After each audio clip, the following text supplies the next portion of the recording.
श्री गजानन सप्तशती अध्याय 14. श्री गणेशाय नमः. हे पार्वतीच्या वरा, ओंकार रूपा सर्वेश्वरा, नीलकंठा गंगाधरा, सुगम करिया पद्यलेखना, बंडूता त्या मेहेकरचा, आगत स्वागत करी आल्या गेल्याचा, विचार नसे संसाराचा, देव भोला असा तो, आदरा तिथ्या कारण, संपून गेले सर्वही धन, आप्त करू लागले अपमान, कर्ज बाजारी झाला त्यायोगे,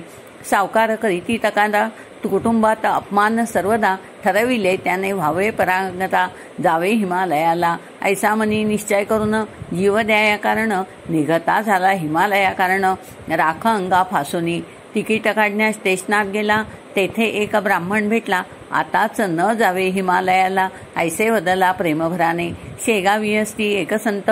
प्रत्यक्ष ते भगवंत, त्यांचे दर्शन घेण्याप्रत, शेगावी जावे सत्वर, संत दर्शन वाया न जाई कदा, ध्यानी असू दे सर्वदा, दूर होईल सर्व आपदा, त्या संत दर्शनाने, बंडूता त्या शेगावी आला, दर्शनार्थ मठात गेला, महाराज विचारती त्याला, ओळख आहे का ब्राह्मणाची, आय पाहुनी खर्च करी, सावध असून संसारी, तरी साह्य करी श्रीहरी, निश्चये बंडूता त्या, आता तू गावी जावे, मळ्यात म्हसोबाच्या पूर्वेस खोदावे, बाभुरी खाली बरवे, त्या योगे होईल द्रव्य प्राप्ती, महाराजास वंदून भले, बंडूता त्या गावी आले, समर्थ वचन सत्य झाले, मिळाला तो द्रव्य घट, देणेदारा देऊ निधन, रिक्त झाले त्याचे मन, वंदण्या ते समर्थ चरण, शेगावासी पातला, बंडूता त्या सदाचारी, म्हणून तारते झाले श्रीहरी, झाला तो पहिल्या परी, श्री गजाननाच्या कृपेने, असो आता अवधान, द्यावे तुम्ही सकल जन,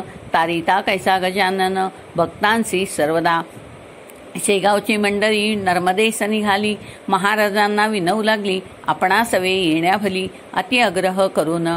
बंकटलाल मारुती पाटील, मार्तंड आणि इतर सकल, तुम्ही आहात भक्तवत्सल, हट्ट आमचा पुरवावा, महाराज वदले त्यावर, विहिरीत असता नर्मदा नीर, कशास येऊ तुमच्या बरोबर, त्रास देण्या नर्मदेला, अति आग्रह होता भले, महाराज ओंकारेश्वरी निघाले, सर्व भक्त आनंदले, मिळता संमती गजाननाची, गाडीचे बैल होते बुजार, करण्यासी नर्मदा पार, नावेत बैसले गुरुवर,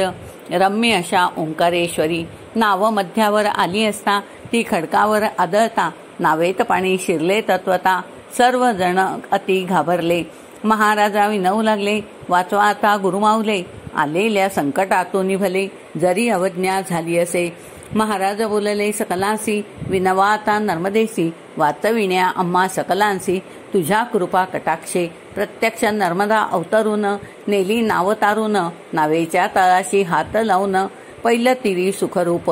नर्मदेने गजाननाला वंदून, गुप्त झाली क्षणा लागून, त्या नर्मदेच्या तटावरून, प्रत्यक्ष नर्मदा श्रोते हो, सर्वजण आश्चर्यचकित झाले, समर्थास विचारणे केले, आम्हा पाहिजे सांगितले, ती कोळीण कोण ते, ती कन्यका ओंकार कोळ्याची, म्हणजे कन्या शंकराची, नर्मदाच असे तिसाची, तारण्या आपणा आली असे, त्या योगे स्वामींचा अधिकार, सकलासी कला साचार, करू लागले जय जयकार, त्या योगी गजाननाचा, यापुढे न आग्रह करू, आज्ञेचे आपल्या पालन करू, कदा न आपणा विसरू, भक्तवत्सला गजानना, सर्वामुखी हीच मात, पसरली अवघी शेगावात, नर्मदेची इत्थंभूत, महाराजा वंदती पुन्हा जन पुन्हा पुन्हा, हा बालाभाऊ विरचित श्री गजानन महात्म्य ग्रंथ, दावो सकलासी सुपंथ, हेची इच्छितो गुरुराया, शुभम भवतु. श्री हरिहरार्पणमस्तु. इति श्री गजानन महात्म्य ग्रंथस्य चतुर्दशोऽध्यायः समाप्तः. हरये नमः. हरये नमः. हरये नमः. समर्थ सद्गुरु श्री गजानन महाराज की जय.